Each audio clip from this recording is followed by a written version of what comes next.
Hey everyone, tonight we begin with something far darker, a dawn to midnight struggle that would break almost anyone alive today. Imagine waking up as a penniless single parent in New York City on Thursday, October 24th, 1929. You have exactly 24 hours to feed your child, keep a roof overhead, and claw a future out of a collapsing economy. Most of us wouldn't last until sunset. Before we go any further, gently tap like and subscribe. But only if you genuinely like what I do. And let me know in the comments where you're listening from and what time it is in your corner of the world. Now dim the lights, pull up your warmest blanket, and let the hum of history guide you back to a morning colder than you can imagine. 5:12 a.m. Sour dawn in the tenement. You jolt awake on a burlap mattress stuffed with straw long since turned to dust. The springs bite your ribs through a patchwork sheet, and the November lean chill of late October gnaws every joint. Plaster flakes drift from the ceiling whenever the elevated train rumbles past. A single draft whistles through a cracked pane, rattling an empty milk bottle on the sill. Beside you, your 7-year-old curls under a threadbare quilt, coughing desperately into their sleeve. The cough has lingered for weeks. A doctor would cost $2, money you haven't seen together since summer. You swing your legs over splintered floorboards icy enough to sting bare soles. Your first task is to coax life from a stove older than your building. You paw at the coal scuttle. 5 fist-sized lumps remain. Not enough for an entire day, but you can't let the child see icy breath indoors at dawn. You strike a match. The flame flickers in the gloom, illuminating peeling wallpaper patterned with roses now nearly gray. 5:31 a.m. Breakfast of desperation. Last night's dinner was watered potato soup. This morning's breakfast is worse. A heel of stale bread brushed with lard scraped from the bottom of a tin. You slice it into 2 pieces, slipping the larger one under your child's pillow so they'll think Santa came early. Your stomach protests, but hunger has become background noise, a metronome of the poor. 6:04 a.m. Rent reminder. Your landlady, Mrs. DeSalvo, pounds once on the door, polite by her standards, and calls, "Rent's due tomorrow, lovey." She does not wait for a reply. You owe $6.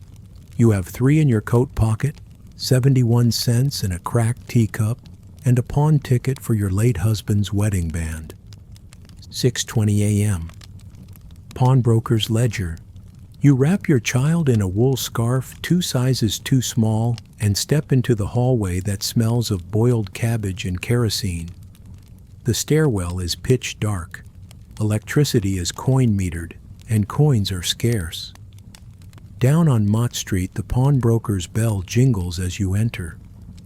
He barely glances up. People like you visit daily. You slide the pawn ticket across the counter. He offers $5 if you redeem the ring today, but you need cash, so you beg for an advance. He sniffs, adjusts wire-rimmed glasses, and suggests you relinquish the ring permanently for $7 total. You think of promises once etched inside the band. Forever EW to LW, and agree. When he presses 7 worn bills into your palm, it feels as if he's sliced off a part of your past. A knot tightens in your throat, but survival demands bleeding sentiment dry. 7:02 a.m. Breadline baptism. With $9.71 now hidden in an inner pocket, you join a breadline outside St. James Parish. It snakes around the block, dock workers, seamstresses, newsboys, all silently calculating how much dignity can stretch. The Salvation Army ladles thin oatmeal into dented cans. A volunteer presses a hand to your child's forehead and whispers, "God keep you." Later, that kindness will replay like a hymn when hope thins.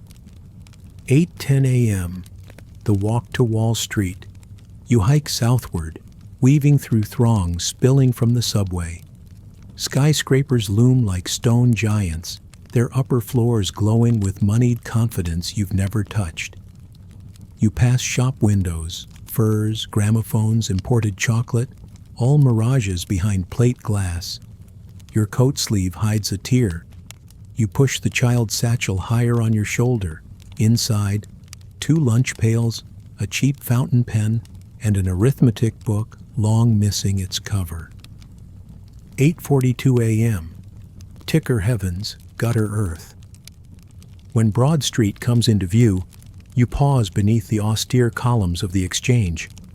Already clusters of investors chatter about yesterday's jitters, waving morning papers that scream, "Dow dips again," in thick black type. Some laugh off the pullback. Their pocket watches gleam in the sun. You clench your jaws. Between their gold chains and your daughter's hollow cough lies a canyon. 9 a.m. Opening bell, false optimism. The exchange bell clangs. From outside you hear cheers, but they're thin, nervous. Inside, clerks scribble frantic notes. Runners sprint, ticker tape spools like a runaway serpent. You step through for your cleaning shift. 3 hours sweeping corridors for 75 cents. Brooms scrape marble. You keep your eyes down, but fragments reach you. Railroads firm. Utilities steady. Followed by selling orders entering from London. Your heart beats faster than broom strokes. You imagine the rent money evaporating before your shift ends. 10:12 a.m. First roomer, first tier. A telephone operator gasps. Her receiver drops, clanging against the desk. She whispers, "Bank of England raised rates. Foreign liquidation imminent." No one bothers to hush her. The word liquidation crawls under every collar. You sweep paper scraps into your pan, but your hands shake so badly, half cascades back onto the floor. 10:29 a.m. Hunger's grip. Your child waits in the lobby with a copy of Treasure Island borrowed from the settlement house. They trace words with a finger, lips moving. You sneak them a heel of bread, cheeks flaming as a broker stares. He tosses a nickel at your feet, whether pity or insult you can't tell. You keep the nickel, morality bends when stomachs growl. 11:03 a.m. The telegram in scarlet. A page bursts from the telegraph room waving a message sealed in red wax. He darts through swinging doors. Seconds later, muffled shouts crash against glass. The ticker stutters, halts, resumes in spasms, printing blocks of red. Prices free fall faster than the machine can mark. The corridor vibrates like a beehive kicked open. 11:21 a.m. Stampede to the floor. Investors sprint past, shoulders slamming into you, knocking the broom from your grasp. You scoop up your child, press them against the wall as waves of humanity surge. One man's face is ashen, tie askew.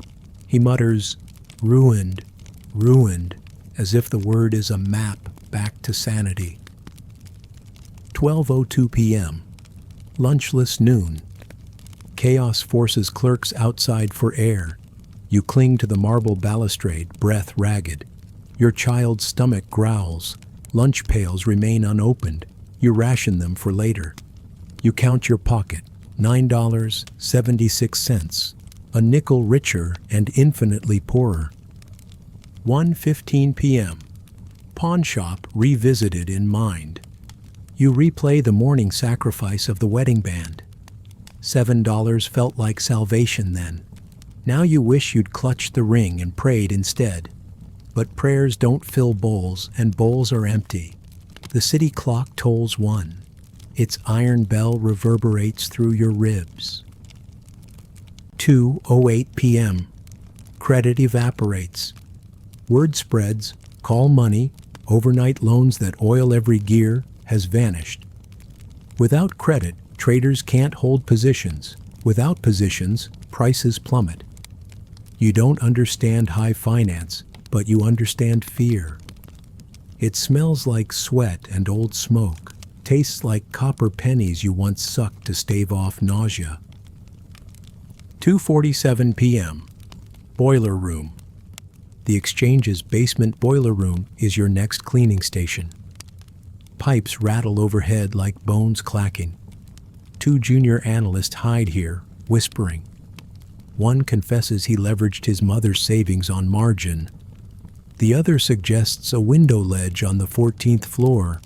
You drop your bucket with a loud clang, startling them into silence. Neither notices your tears. They are drowning too. 3:30 p.m. The frozen tape. Back upstairs, the ticker is jammed entirely. Operators thump the housing. Paper ribbon curls uselessly on the floor. No numbers means no value means no plan. A broker with silver hair keels over, clutching his chest. Someone yells for a doctor, but the on-site physician already tends to another collapse. Your child whimpers. Noise and fear bruise tender senses. You gather them, whisper a lullaby over the din. You sang it last winter when fever took hold. You pray you won't need it for grief tonight. 4 p.m. Funeral bell. The closing bell sounds less like an end and more like a final nail. No cheers, no relief, just the scrape of chair legs as traders slump. Papers pile at ankle height like autumn leaves the city forgot to sweep. An assistant manager announces Monday trading will open as usual. Nobody believes him. 4:26 p.m. Frigid wind. Outside, the Hudson wind slices down the avenues, stealing breath. Newsboys shout, "Market melts." Extra editions change headlines faster than they can fold. One boy's voice cracks mid-cry. You buy a paper for 2 cents, not to read, but to wrap your child's hands. 5:03 p.m. Grocery gauntlet. You head uptown to a grocer lit by buzzing gas lamps. Prices have already ticked upward. Bread 9 cents to 11 cents, milk 13 cents a quart. You hand over 40 cents for a sack of beans, 2 onions, and a slab of salt pork, mostly fat. The grocer's eyes are sad. Tomorrow's prices may be worse. 6:11 p.m. Tenement nightfall. You trudge 5 flights to your room. The hall smells of damp laundry and despair. Neighbors whisper through cracks. A taxi driver lost his cab. A seamstress laid off. A war veteran pacing, muttering about Hoover's lies. You lock your door, wedge a chair under the knob. Safety is measured in scrap wood and luck. 6:40 p.m. Flicker of hope, flicker of flame. You burn 2 remaining coal lumps to heat bean stew. Steam fogs the window. Outside, sirens wail along the Bowery where a bread riot sparked. You tell your child tonight's dinner is special. Pioneer stew, like settlers cooked on the prairie. They smile, cheeks hollow but eyes bright. You swallow the lump in your throat with the first spoonful. 7:55 p.m. Counting forward. After washing metal bowls in cold water, you turn accounts in your head. $8.88 left, rent due at dawn, coal gone, doctor a dream. So you plan. Tomorrow you'll queue at the parish for blankets, offer to scrub floors at the deli, maybe pawn your coat lining for pennies. Survival is a mosaic of humiliations. 9:14 p.m. Radio outcry. Through the wall, Mr. Sato's radio crackles. Crowds outside Chicago banks. President Hoover urges calm. J.P. Morgan convenes emergency meeting. Your child sleeps curled like a comma, sentence unfinished. You stroke their hair, whisper nonsensical fairy tales so that dreams might remain innocent. 10:48 p.m. Ledger of the Lost. By candle stump, you open your notebook. One column tracks pennies, another lists promises. Tonight you add a new vow, never surrender. The wax gutters, shadows wobble like figures on a balance sheet no auditor can reconcile. 11:59 p.m. Final whisper. Midnight nears. From the docks a tug sounds twice, mournful. You lie beside your child on the straw mattress now colder than when morning began. You think of tomorrow, the bread line, the rent, the coal, and beyond that, nothing. Outside, Manhattan's skyline, once ablaze with electric optimism, sits mostly dark, a row of tombstones against the starless sky. You close your eyes, fearing that in sleep, your resolve, like the market, might crash beyond recovery. End of Act 1, Dawn to Midnight Desperation. Act 2, The First Shudder, Friday, October 25, 1929. 1:37 a.m. Sleepless ceiling.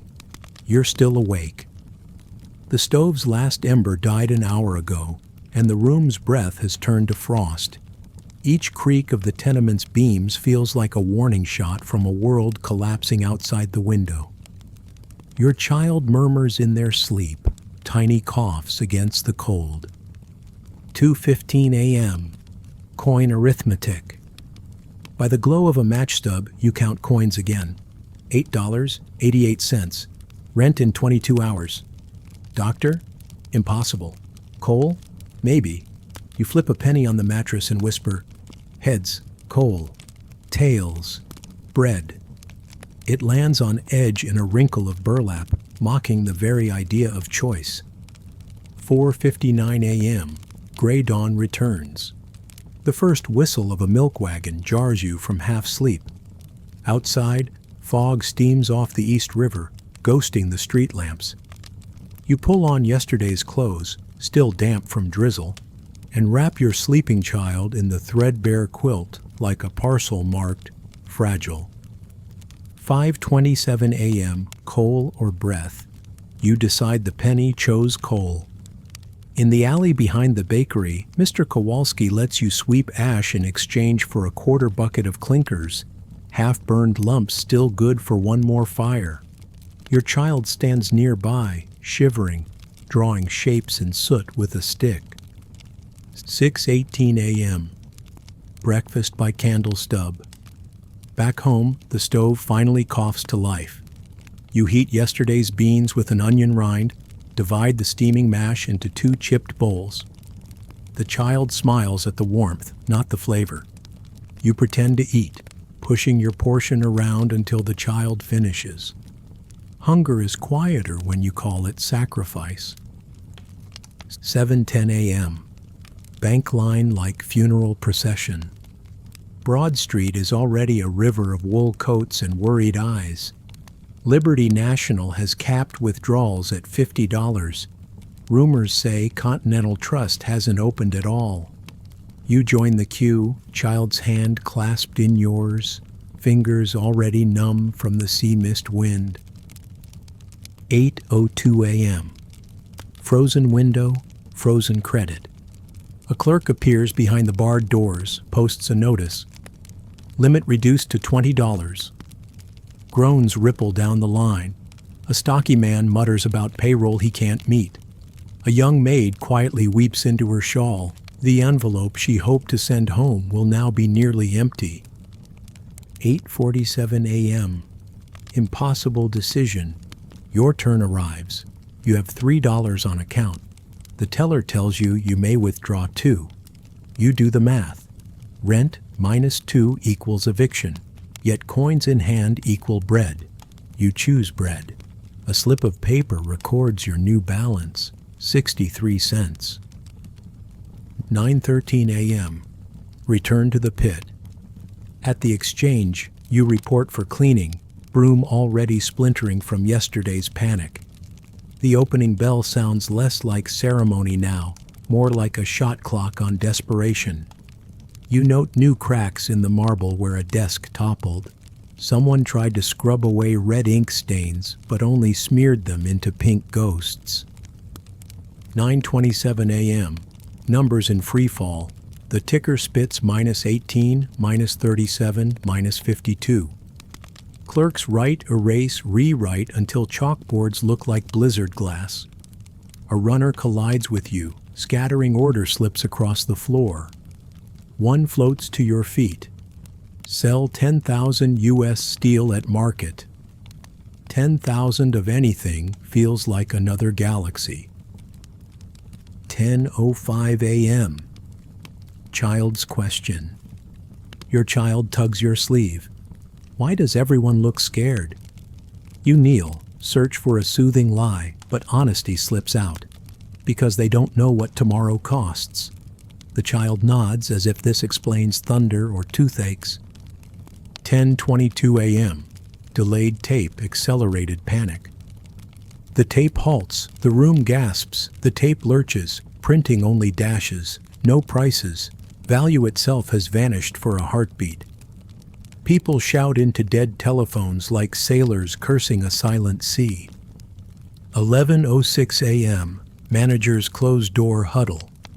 From a mezzanine doorway, you overhear partners debating collateral, pledging homes, summer estates, children's trust funds. One suggests liquidating art collections. Another laughs, sharp, jagged. Who's buying Renoir today? 11:58 a.m. Forced air break. Floor manager rings a brass bell, herds everyone into the street for 10 minutes of fresh air. Outside, crowds gape at the exchange facade as if it might start bleeding. A flower seller lowers her prices just to move stock. You buy a wilting carnation for a nickel, tuck it behind your child's ear. A ridiculous luxury, but a reminder that beauty hasn't surrendered completely. 12:31 p.m. Soup line second time. At Trinity Church, volunteers ladle watery cabbage stew.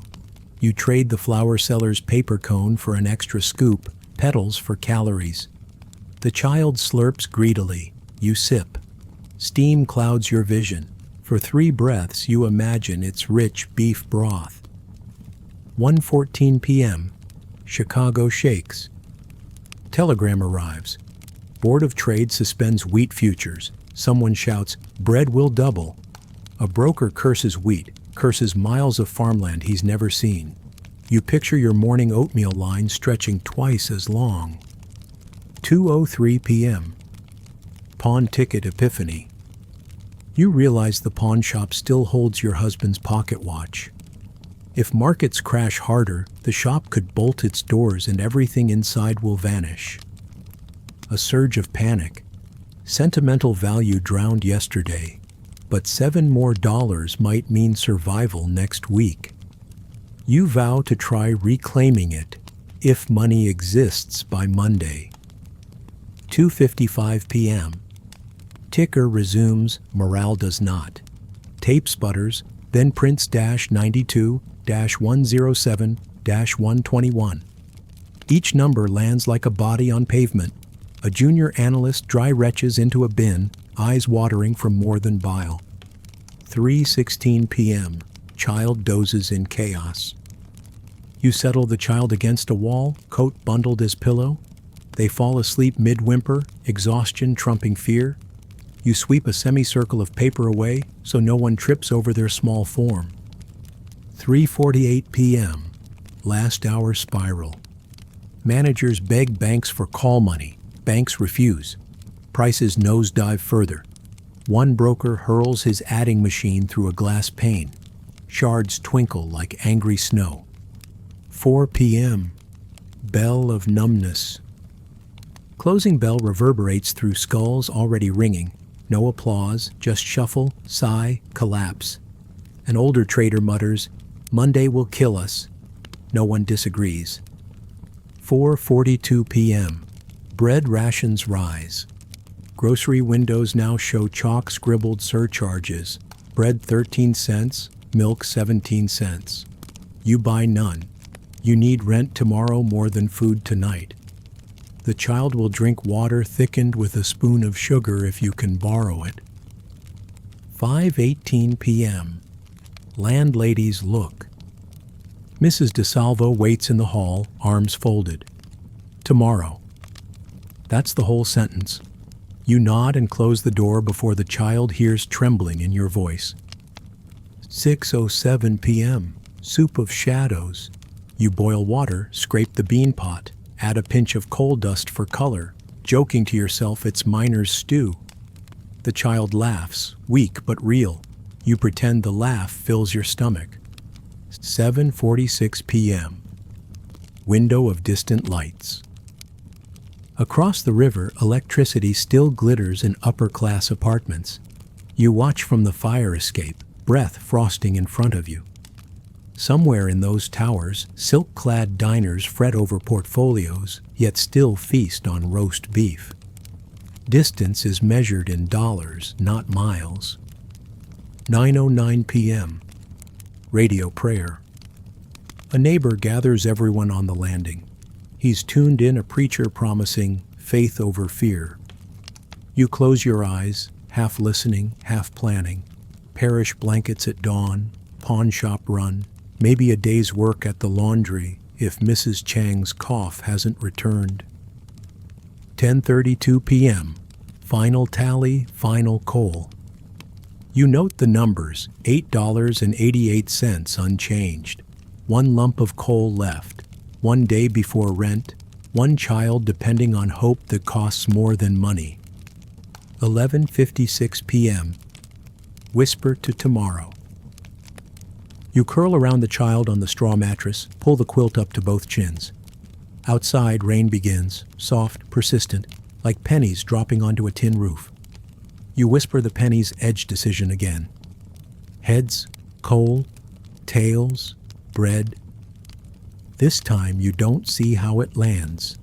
If you felt the ground tremble with each hour of this day, tap like and subscribe.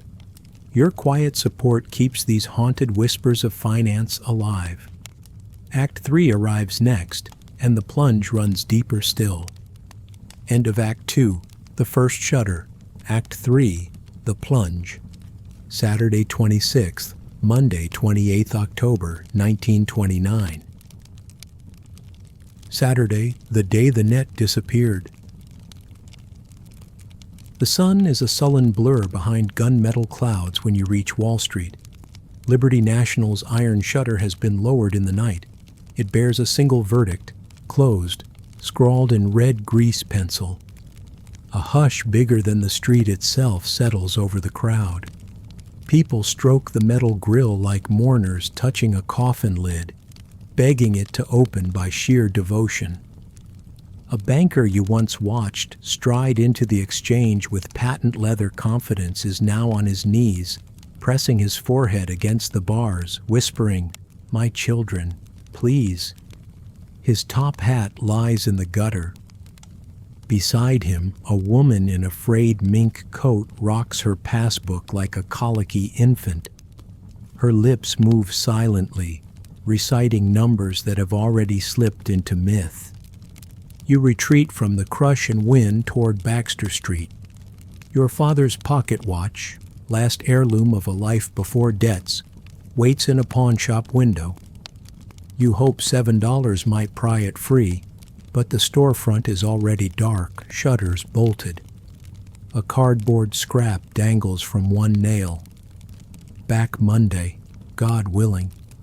Even pawnbrokers, those priests of last resort, have taken refuge in prayer. Hunger patrols every block. The Salvation Army kitchen line curls past 3 boarded clothiers, where mannequins still pose in silk gowns nobody will buy again. The cauldron has been thinned twice with water. By the time your child and you edge forward, the volunteer scrapes the bottom, ladling more liquid than vegetables. Your child counts heads ahead, 72, before losing heart. Numbers injure more than emptiness. At dusk, exhausted feet drag you up 5 flights of tenement stairs smelling of boiled cabbage and despair. A knock startles you. A once dapper trader, waistcoat soiled, offers a gold fountain pen for 50 cents. You have 31. When you refuse, his laughter cracks into a sob. You watch him descend the staircase, each step echoing like a verdict. Newsboys abandon unsold editions in alley bins, ink too stale to sell. You gather bundles, haul them upstairs, and layer them over straw. Headlines shouting, "Dow may rebound," rustle beneath your child's slow, uneven breathing. Paper optimism cushioning weary ribs. That night, wind whistles through the cracked pane. You burn a final nub of coal, its glow briefly painting the room in carnival warmth before gutters. The darkness that follows feels absolute. Sunday, the breath between cracks. Morning bells drift over rooftops, but church pews sit half empty. The faithful queue at bakeries instead. You join them, stomach growling like a second bell. Shelves that once overflowed with crusty loaves now hold only yesterday's fugitives. The baker slices you a stale boule for 6 cents, then tucks a raisin bun into your child's mittened hand. For courage. You mouth thank you. The words taste bigger than bread. In Battery Park, you wander beneath leafless maples, shedding the last of autumn's dignity. Families cluster on benches sharing rumors. President Hoover will close the market. French bankers will send gold. The Pope himself is praying. Each tale is a coin flipped into the air. None land on their feet. Children craft tiny boats from discarded ticker tape and set them afloat in the fountain. One vessel lists, fills, sinks. Parents fix their gaze on the harbor, refusing to witness the omen. Afternoon clouds bruise purple. A Salvation Army band plays hymns near the customs house. The brass notes sound thin, like hope stretched across too wide a canyon. Your child hums along, unaware of discord between melody and mood. Nightfall drapes corridors in kerosene glow. Neighbors convene an impromptu congress. They trade beans for rice, stories for solace. A war veteran removes a silver star from his jacket, offers it for a quart of milk. No one can afford to honor valor tonight. A seamstress murmurs that spools of thread are worth more than stock certificates now. Someone names the candle flame hope. Laughter arises, dry, exhausted, but shared. For a breath, you feel richer than any banker.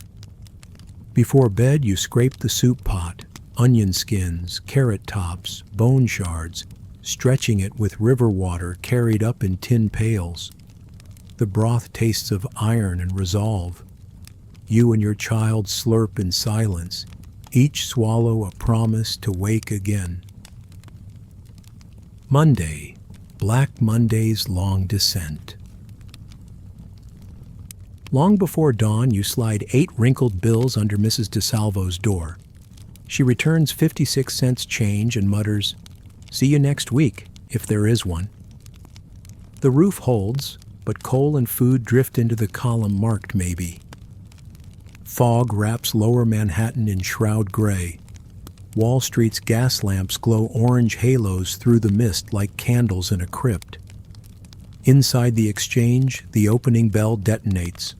Prices plunge faster than chalk can squeal across slate. Telephones die mid-plea, wires overloaded with desperation. The ticker machine splatters red numbers that resemble arterial spray. -206, -238, -265.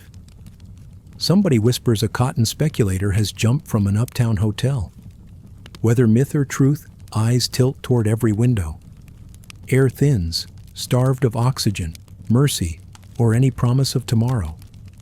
Your child crouches beneath a teller's desk you scrubbed clean last week. They clutch a crayon drawing of the two of you standing beside a warm stove, an alternate universe rendered in wax.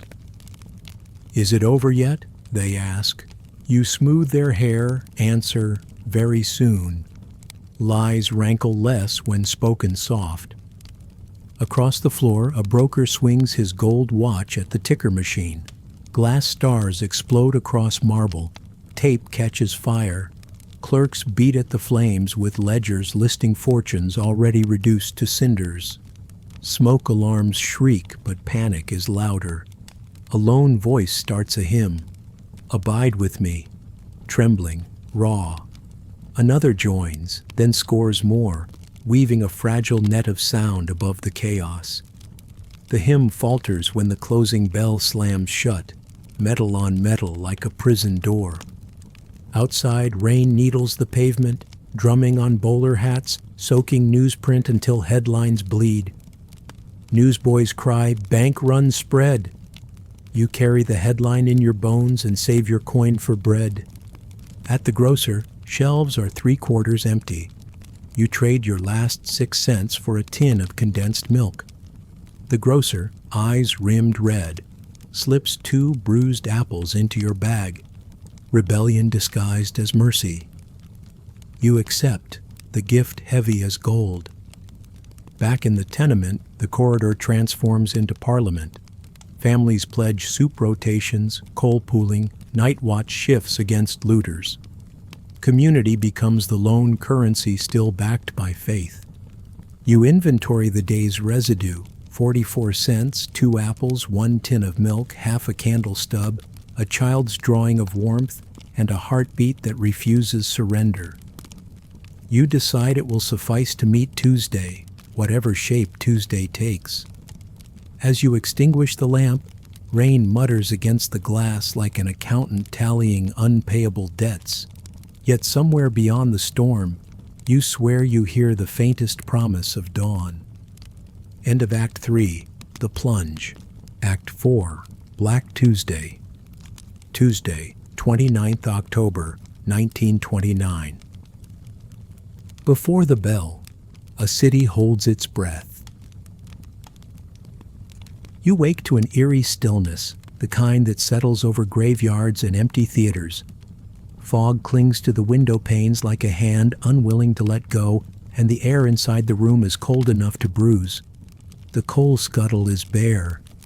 You consider burning the child's arithmetic book for warmth, then hide it away.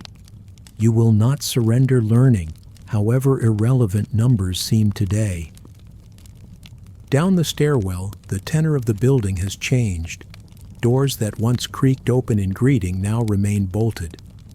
Footsteps move quietly, as if residents fear attracting the notice of fate. In the vestibule, a handwritten notice reads, "No credit until further notice, Monsieur de Salvo." Beneath, someone has penciled a single word. Why? The question swirls like smoke in your mind as you step into a street muffled by fog and foreboding. The March on Wall Street. Lower Manhattan feels less like a district than an exposed nerve. Queues form outside every bank, but the lines are silent. No pleading, no curses, only the sound of shuffling shoe soles against wet cobblestone. Street vendors have vanished. Even the newsboys wait. Unsold papers clutched to chests, headlines hidden like shame. At the exchange facade, thousands stand shoulder to shoulder. Clerks in threadbare coats, widows clutching landlord notices, factory men with grease still under fingernails. Each pair of eyes fixates on the windows as though expecting prophets to appear and rewrite destiny in gold leaf. When the doors finally groan open, the crowd exhales one collective breath, a sound that could be relief or surrender. You guide your child through a side entrance reserved for cleaners. Inside, the trading floor thrums with a frequency just above panic. Partners circle like wounded wolves, sniffing for exits. Desks sag under pyramids of telegrams. A single radio at the back hisses figures from London and Paris. Numbers no longer relevant except as prelude to the numbers soon to fall here. Opening bell, the hollow roar. The bell rings. Instead of the usual cheer, a roar erupts, half rage, half terror. Sell orders crash over the floor like collapsing scaffolds. The ticker machine stutters, ink ribbons knot, then gush a red waterfall. -60 in the first 2 minutes. -90 before breaths can reset. Phones clang, then fall silent.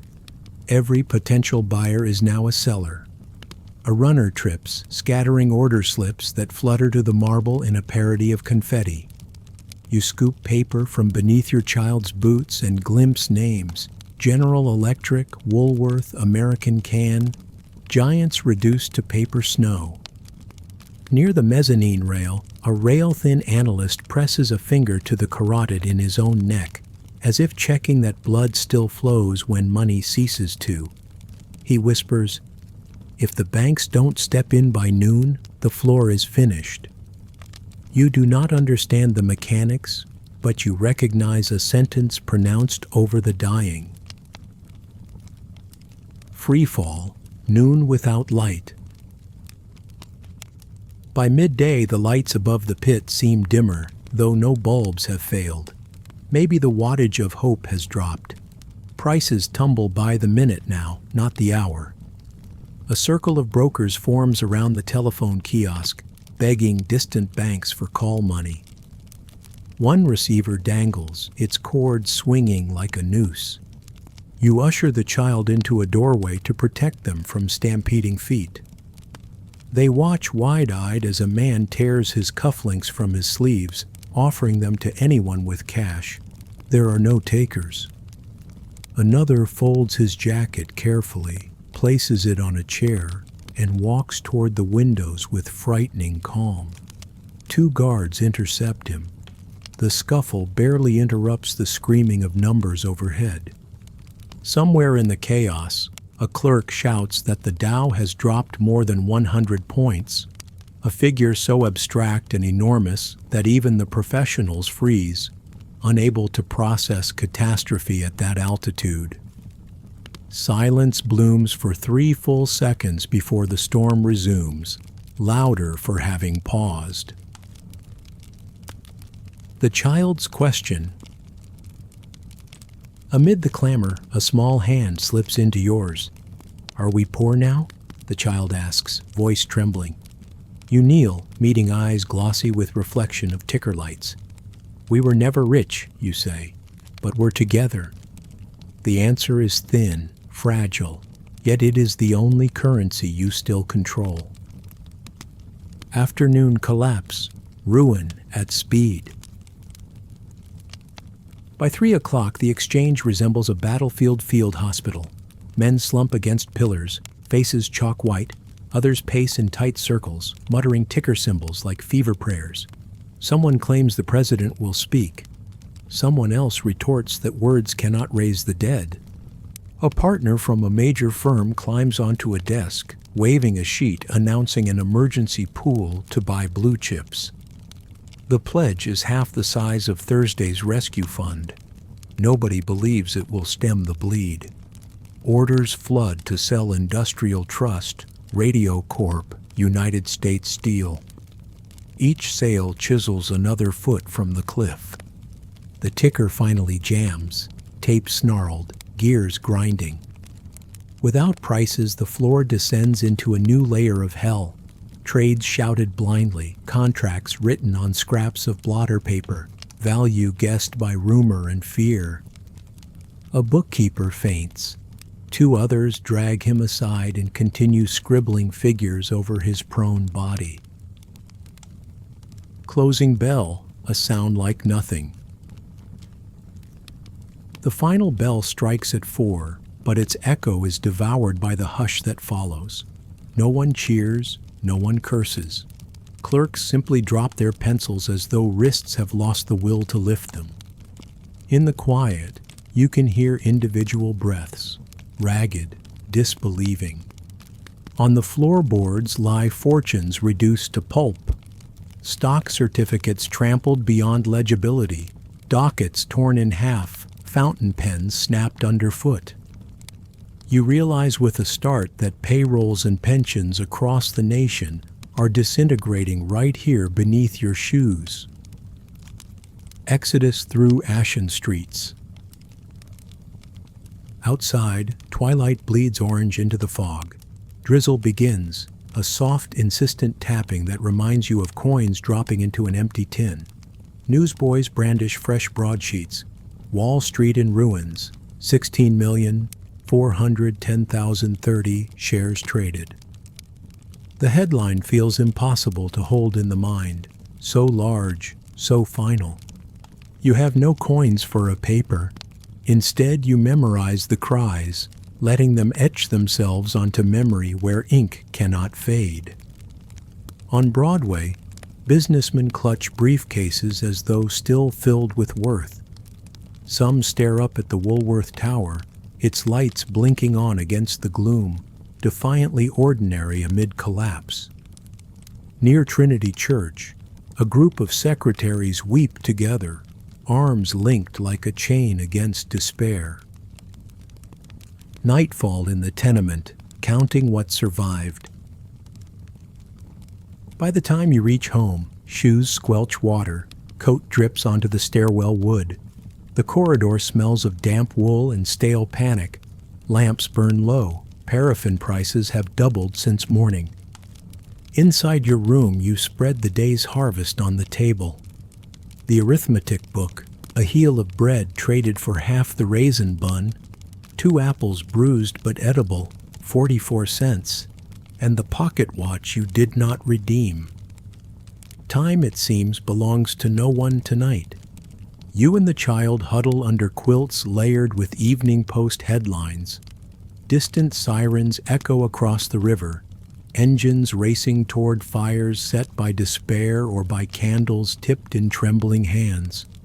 You whisper a story of pioneers crossing prairies, pitching tents beneath stars. You make the ending bright, because endings are still within your power. Somewhere in the darkness, a neighbor begins singing the hymn from the exchange, this time softly, as a lullaby. Voices join through the walls. Harmony slips in and out, but together it fashions a fragile roof over every bed in the building. Beyond the window, the fog finally lifts, revealing a sliver of moon, thin as a creditor's smile, yet undeniably shining.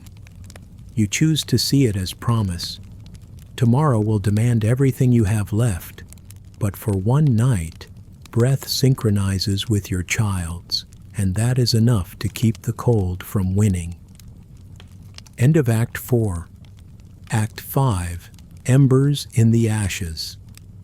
Wednesday, 30th October, 1929. Spring, 1933. One dawn after the break. Morning seeps through cracked panes like watered milk, diluted and pallid. The stove, long extinct, wears frost scrollwork that glitters spitefully in early light. Coal is a rumor. Candles are stubs pinned to saucers with melted wax.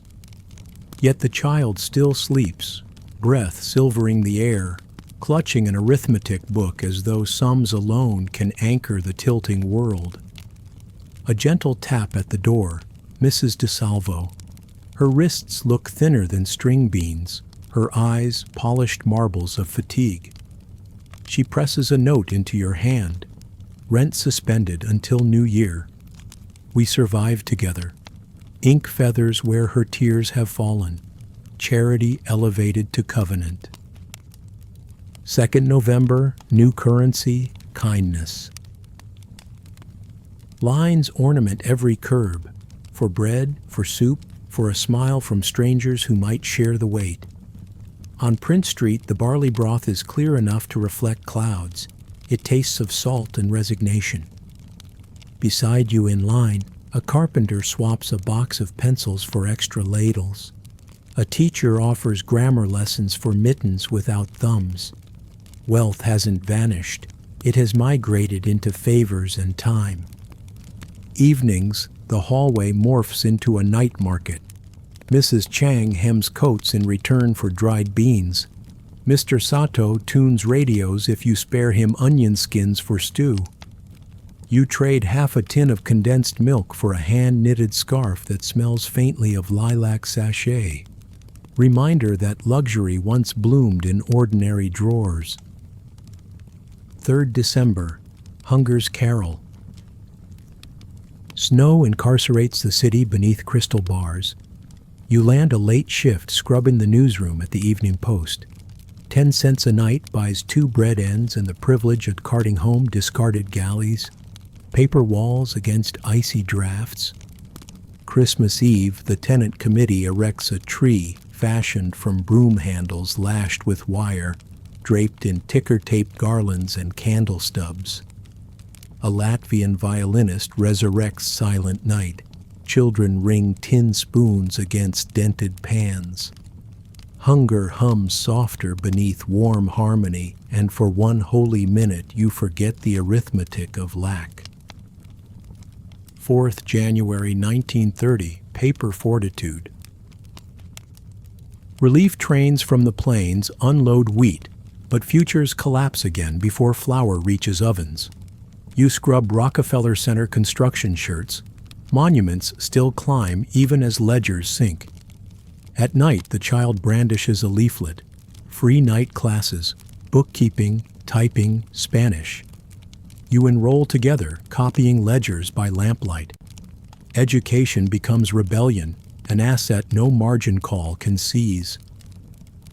5 March, the watch resurfaces.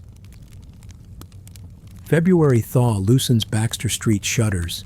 The pocket watch ticks behind dusty glass, $10 ransom.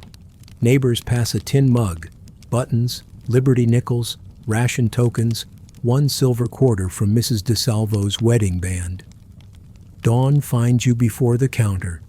The pawnbroker sweeps the mosaic toward his till without counting, slides the watch across. Time, once pawned, re-enters your household inventory. The child winds the stem, pressing brass to ear. Its pulse overlays yours, a metronome of insistence, forward. 6 April, Seeds in Concrete. Relief crews carve gardens in Central Park. You volunteer weekends, turning soil with hands bruised from mending sailors' shirts. Children water seeds using kettles patched with solder. Green blades rupture the crusted earth, irreverent, miraculous. 7th July heat, Union dreams. Trolley tar bubbles, bread lines persist. Brass bands collect coins for Tulsa orphans. A union organizer paints visions of 30-hour weeks on your rooftop at midnight. Skepticism meets slogans, yet seeds take root beside tomato vines. Ordinary people drafting new arithmetic for dignity. 8 October 1930, Scholarship Letter.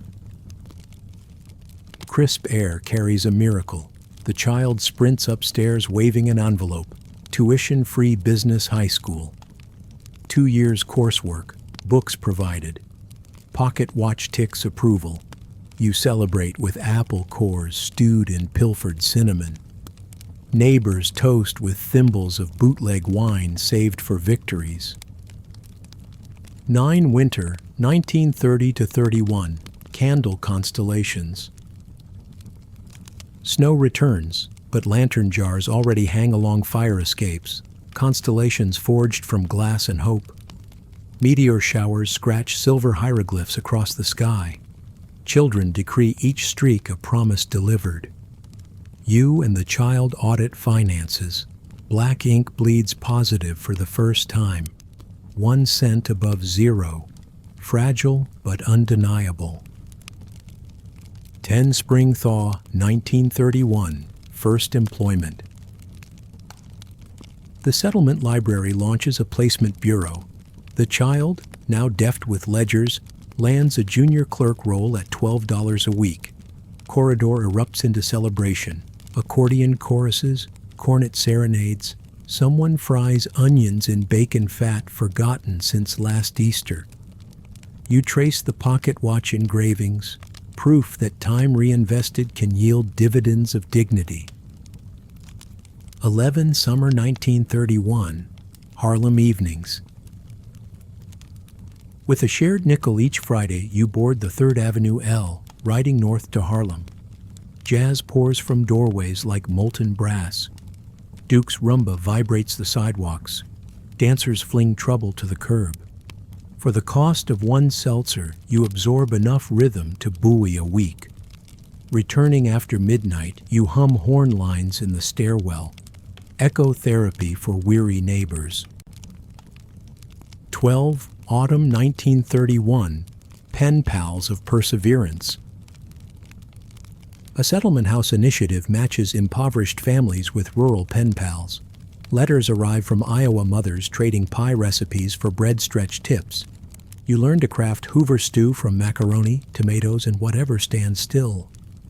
In return, you send New York stories of rooftop gardens and candle constellations. Hope becomes exportable. 13. Winter 1931-32. Election fever. Campaign posters plaster brick walls. Roosevelt's grin versus Hoover's grim resolve. Tenement corridors ignite with debate. Some trust fireside chats. Others doubt any man can outshout hunger. You teach the child how ballots tally voices the way ledgers tally coins. On election night, a battery-powered radio transmits FDR's victory. Cheers ricochet down fire escapes, rattling icicles loose like glass applause. 14th March 1932. Civilian conservation. Rumor becomes act. A civilian conservation corps outpost will recruit city youth.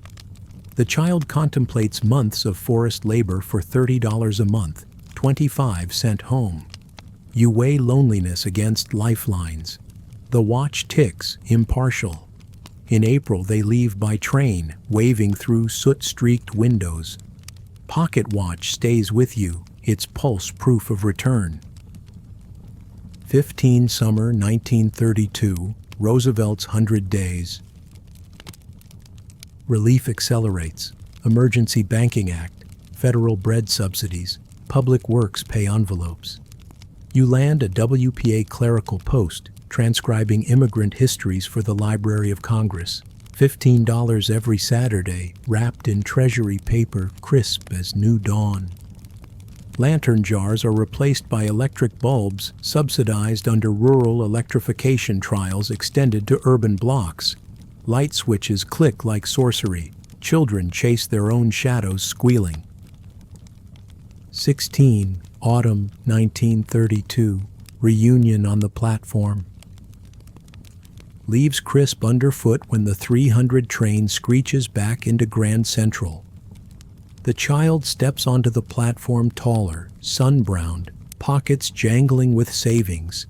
15 months' pay minus postage for letters that kept you breathing. Pocket watch meets owner again, brass against pulse, circle complete.